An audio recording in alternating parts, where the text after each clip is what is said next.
नमस्कार, सुप्रभात, बहुत बहुत स्वागत है आपका। मैं हूं आपके साथ ऋतु ज्ञानवानी। नमस्कार, मैं हूं आपके साथ अंशिका पाठक। शुरुआत करेंगे बुलेटिन की। अमेरिका के एक इलाके में हुई मास शूटिंग केस में बड़ा खुलासा हुआ है। बताया जा रहा है कि पिता ने अपने ही 7 बच्चों समेत 8 मासूमों की गोली मारकर हत्या कर दी। गोलीबारी के बाद हमलावर पिता ने भागने की कोशिश भी की, लेकिन इस दौरान पुलिस की गोली लगने से उसकी मौत हो गई। ये घटना कल सुबह करीब 6 बजे लिनवुड एवेन्यू के पास वेस्ट 69वीं स्ट्रीट पर 2 घरों में हुई है। घटना में 2 महिलाएं गंभीर रूप से घायल हैं और अमेरिका के लुइसियाना में हुई मास शूटिंग केस में बड़ा खुलासा हुआ और बताया ये जा रहा है कि पिता ने अपने ही 7 बच्चों समेत 8 मासूमों की गोली मारकर हत्या कर दी। जानकारी है कि गोलीबारी के बाद हमलावर पिता ने भागने की कोशिश की, लेकिन इस दौरान पुलिस की गोली लगने से उसकी मौत हो गई। यह घटना कल सुबह करीब 6 बजे लिनवुड एवेन्यू के पास की बताई जा रही है, जहां पर घटना में 2 महिलाएं भी गंभीर रूप से घायल हो गई हैं।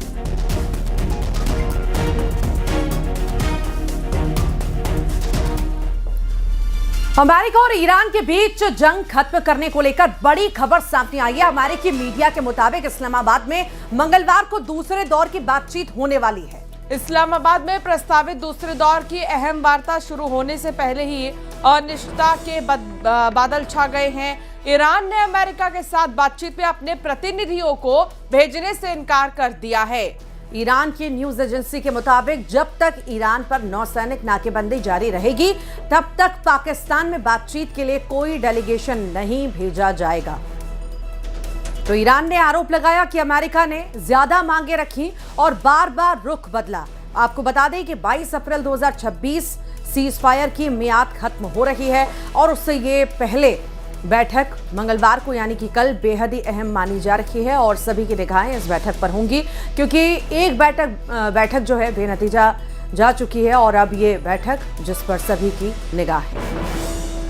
इस बीच अमेरिकी राष्ट्रपति ट्रंप ने धमकी देते हुए कहा कि ईरान के पास आखिरी मौका है। अगर परमाणु समझौता नहीं हुआ तो ईरान के इंफ्रास्ट्रक्चर पर बड़े हमले किए जाएंगे। ट्रंप ने बातचीत फेल होने पर पावर प्लांट और ब्रिज को फिर उड़ाने की धमकी दी है। ये बड़ी जानकारी आपको दे रहे हैं। ट्रंप ने एक बार फिर धमकी दी और कहा कि ईरान के पास ये आखिरी मौका है। अगर ईरान परमाणु समझौता नहीं करता है तो ईरान के इंफ्रास्ट्रक्चर पर बड़े हमले किए जाएंगे। ट्रंप ने बातचीत फेल होने पर साफ तौर से कहा कि पावर प्लांट और ब्रिज को फिर उड़ाया जाएगा। तो ये धमकी ट्रंप के द्वारा ईरान को।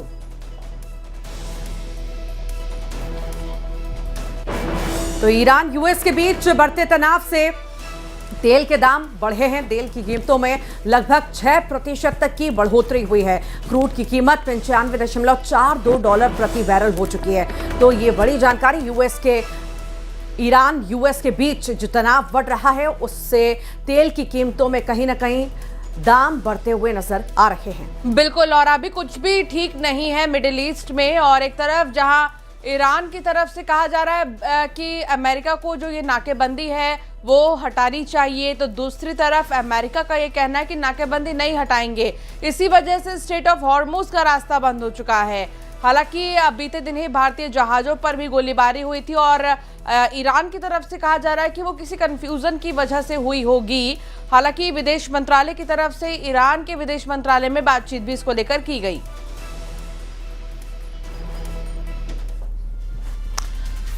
और चलिए बात करेंगे कुछ और खबरों की। तो इंदौर की